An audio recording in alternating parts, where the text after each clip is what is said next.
Welcome, champions. If you've been following my videos on Idle Champions, I guess you'd call it a series at this point. You know what's coming up. I'm about to break down the mechanics of the champions in Seat 2 and put them in a tier list. I want to touch on a few things first, and if you don't care about this mumbo-jumbo, do remember timestamps are always down in the description for you. First off, I've received a few messages on Discord, Reddit, and whatnot, and while at this time I don't reply to those, I want you to know I do read them. I just don't reply because I'm antisocial and busy working on 100 things, none of them important. But for real, the fact anyone cares enough to take time out of their day to let me know they've enjoyed their time here, I really do appreciate it. I read all the comments as well and often reply there those looking for interaction. And for the record, I don't mind negative comments, just for the love of say it in a way that makes sense. If you're going to try and roast me, at least be coherent and really hit me in the balls, though there really haven't been that many negatives to be honest. Now, mind you, I don't view disagreement as a negative, and that brings me to my next point. The most common disagreement trend from my last tier list was people contending with my placement of Esmeralda. I want you to know that I hear you, and I've decided to move her on my tier list to Z-. Yeah, I'm actually keeping her in that fatty F tier, but I do understand where people are coming from. It's universally agreed that her buffing capability is trash, but she can be useful for breaking armor quick with one of her debuffs. It is commonly stated that for a speed formation, breaking that armor faster is handy, sure, but the goal of a true speed run is to skip armored bosses entirely, though that is harder now with the Briv changes, I admit. But personally, I'd argue there are better armor breakers than her.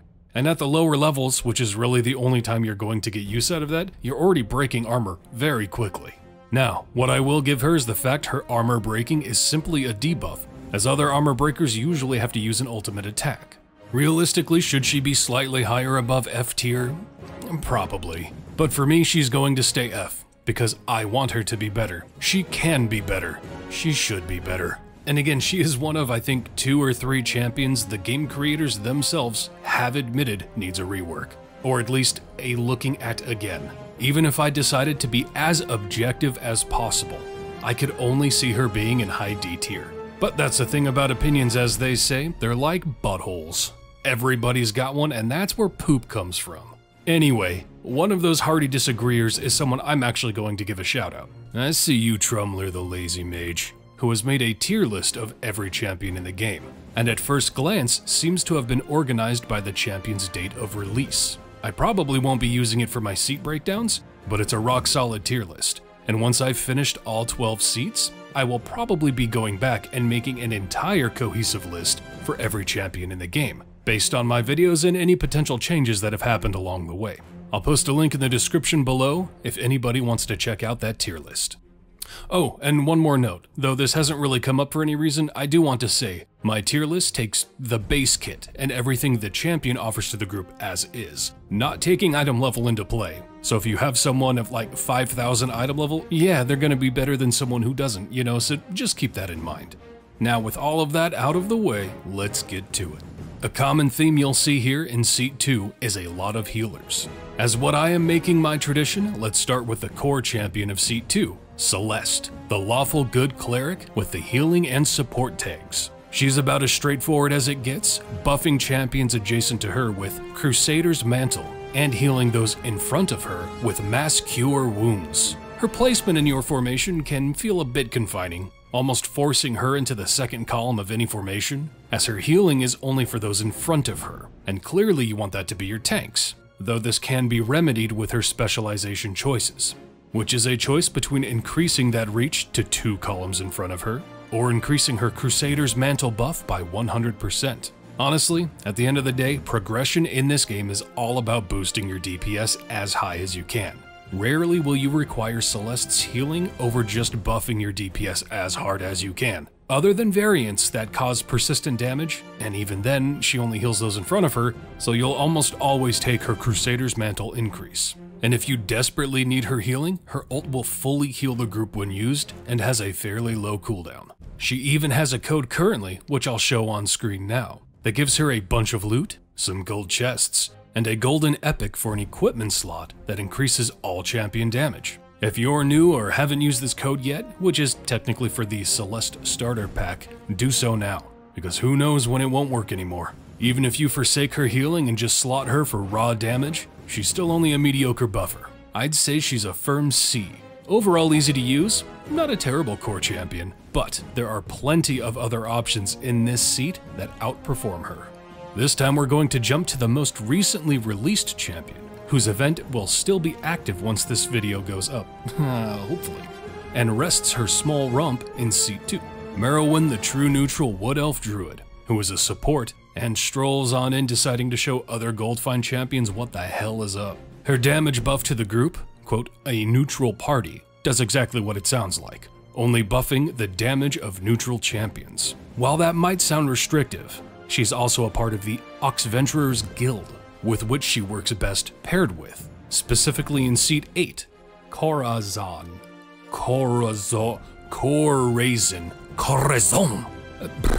Anyway, he has a unique mechanic that allows others to count as neutral even when they're not. He's not the most amazing support, but he's still great to pair with Merilwen if your main DPS isn't neutral naturally. And he also has some good utility with his ult, but we'll get to that another day. Her other formation ability, Liquidity, flat increases Goldfind by a large portion, scaling with other Oxventurers Guild members in the formation. This is very important because the third member we haven't mentioned yet, Rust in seat 11, is also a really good Goldfind champion. Both of them together will spike your Goldfind amazingly well. But even then we're not done. Merilwen's ultimate attack synergizes with these two members as well, adding an additional debuff when used with Core Raisin Bran, and adding another flat 1000% if Rust is there.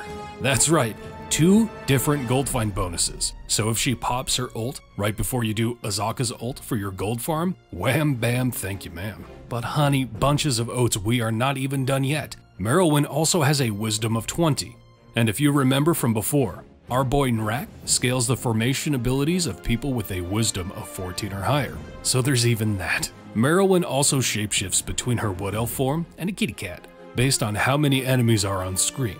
With 15 or less, she meows out and increases the attack speed of champions she's adjacent to, and when above 15, goes back to her elf form to increase the damage of a neutral party based on how many enemies are on the screen. The more there are, the harder you'll hit. Her specialization choices are between making her auto attack debuff the enemy, making them take a portion of your Bud damage every second for 5 seconds. Bud being the base ultimate damage calculated based on how hard your formation has been hitting, or a scaling buff to her Liquidity that stacks up as long as enemies aren't dying. A perfect fit for an Azaka farm, and lastly making her kitty cat form add even more attack speed. If we were to rank her based solely on her damage buffing potential, I'd probably put her in a B tier, but damn it, she's one hell of a Goldfind buffer. And in seat 2, that means she's not even competing with any other Goldfinders. Hard A tier champion right here when you take everything into consideration, even if she won't find her way into many, if any, endgame DPS formations. Now descending down that seat alphabetically, we are led to Blooshi, the neutral evil warlock, with the tanking and support roles, and the newest evergreen champion in the roster at this time. For those who don't know or don't remember, core champions are those you inherently start with, and evergreen are those you unlock through adventures within the game. I can't really comment on the difficulty of unlocking Blooshi, as with my account it was pretty easy to breeze through. But the idea is starting with your weaker champions and systematically swapping in your better formation as you progress. As long as you can clear up to and past 600 to 700 and plan ahead for what your formation is going to be, you should be fine. Blooshi is rather intriguing in many ways, having unique synergies with some other champions. For example, she is a tank that naturally has a magical attack. Of the tanks, there is only one other champion who can do this, Grama, which requires you to take her weakest specialization. This matters for a few reasons, as there are some variants to adventures that limit you to magic users, for which you now have a tank, and there are champions like Jim and Ulcoria who have formation abilities that scale specifically with magic users, and again, now there's a tank to slot that fits right in. Also, she's evil, so she works well with Krond or for any reason you need an evil champion. She's also a Bullywug, which is an exotic race for Ashara.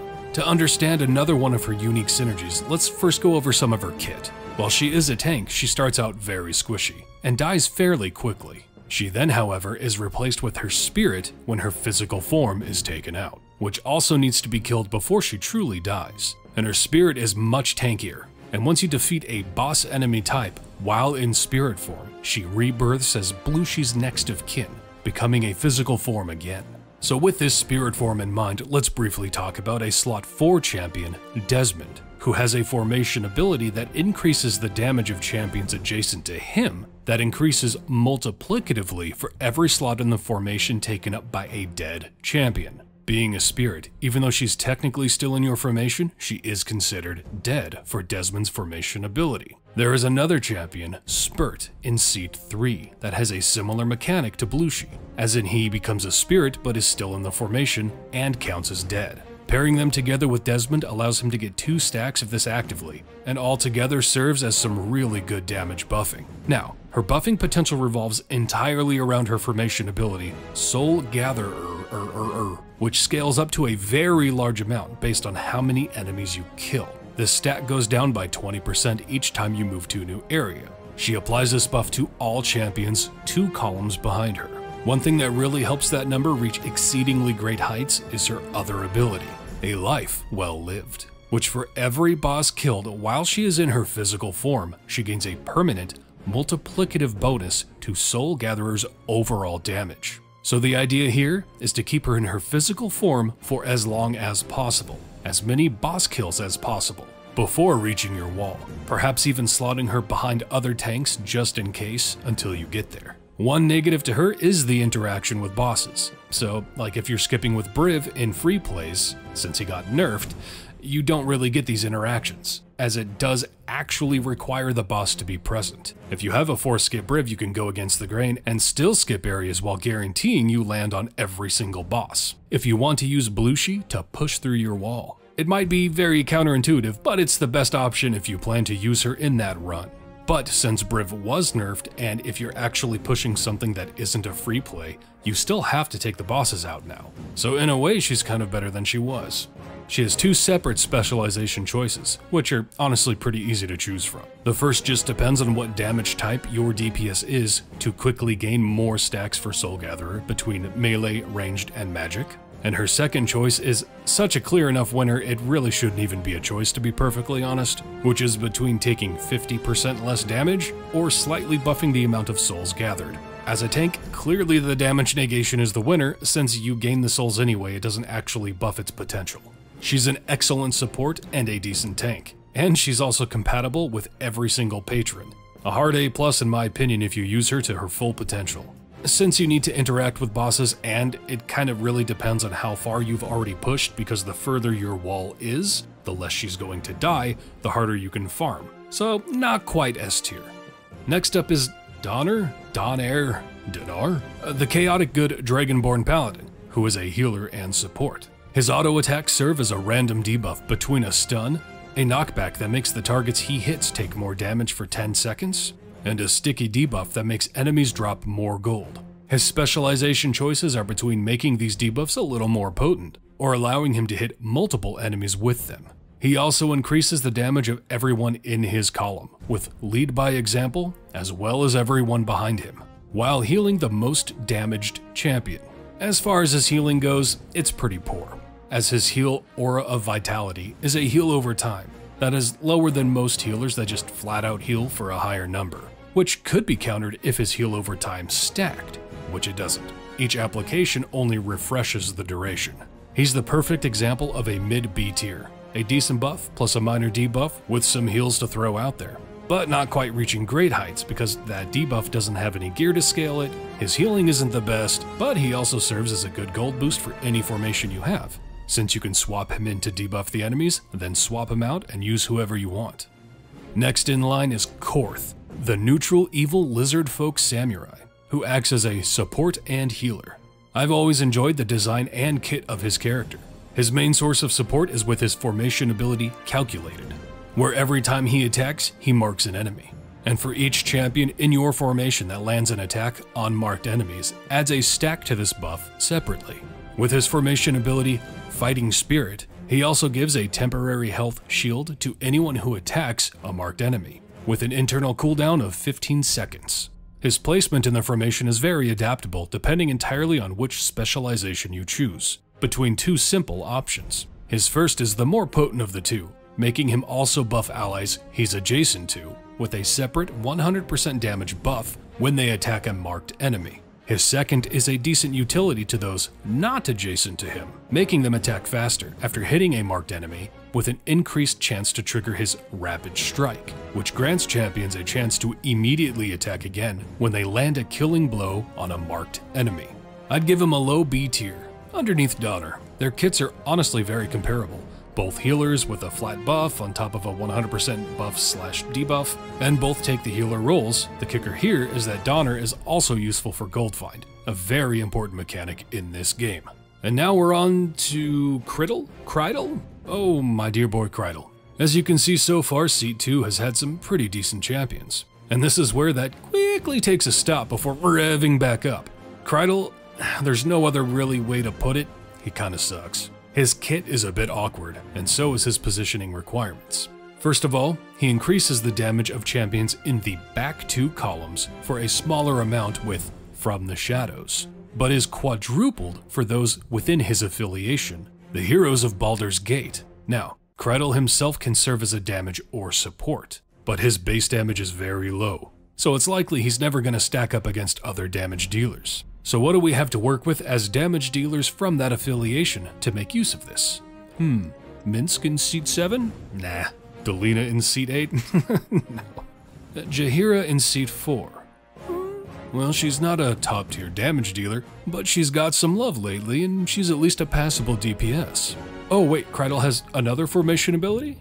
Alright, let's look at that. Charismatic Leader, where he increases his own damage for every champion with a charisma of 12 to 16, while also increasing the damage of champions with a charisma of 11 or lower and 17 or higher. Okay, cool. Wait, Jaheira's charisma's 15, and she doesn't get the damage buff. And it's not an affiliation-friendly formation ability to also just give it to those affiliated with the champion like so many others. But why? Why? He buffs Charismatic Leader based on the rogues in the party, and his specialization choices are between buffing Charismatic Leader to either make him a better DPS or be a better support. But whatever, he's poopy and gets a D because he's a damage dealer and a support, so Artemis can kind of make use of him. Now, on to Regis and Kathy Lee. Regis, the chaotic neutral halfling rogue. First and foremost, he's a part of the Companions of the Hall, who we went into great detail last time on Dragon Ball Z. The important takeaway from COTH is that they all scale with each other to give a gold find buff per each slotted champion in your formation, and their formation abilities are often affected by how many are slotted as well. Unfortunately for Regis, that's his heal, which is an even worse heal than Donaar's. Why is that? It flat heals everyone when the group comes under attack. At first glance, that sounds kinda cool, but what that means is when you're taking sustained damage, like, you know, when you need healing the most, it's not proccing. Sure, you could use pushback ults or mechanics to push back and try to make it proc again, but honestly, it's just not great. However, Regis is a very sufficient buffer, with 2 buffs to offer and a debuff on top of that with his ult. That's pretty adaptable based on his specialization choices. First of all, he has Ruby Encouragement, which can either buff champions ahead of or behind him, depending on what you choose. Secondly, his Ruby Weakness increases the damage enemies take from either melee, ranged, or magical attacks. Again, your choice.